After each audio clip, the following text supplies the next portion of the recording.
টাইটানিকের মলবাগে ঘিরে একটি ভাইরাল দাবি, আরএমএস টাইটানিকের ধ্বংসের আজও পড়ে আছে প্রায় 12,500 ফিট গভীর সমুদ্রে।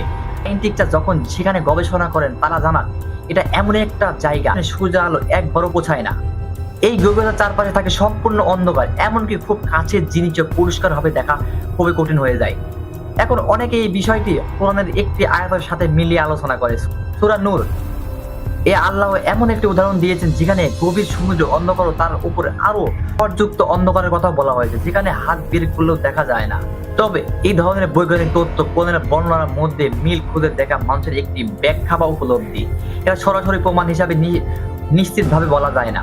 তবুও অনেক মানুষ এর উদাহরণ দেখে আল্লাহর সৃষ্টি মহাবিশ্বের জটিলতা নিয়ে চিন্তা করে থাকে। সবশেষে এত বিশাল রহস্যময় সমুদ্রের গভীরতার দিকে সত্যি মানুষ অবাক হয়ে যায়। ভিডিওটি ভালো লাগলে লাইক দিন এবং চ্যানেলটি সাবস্ক্রাইব করে দিতে পারেন বন্ধুরা।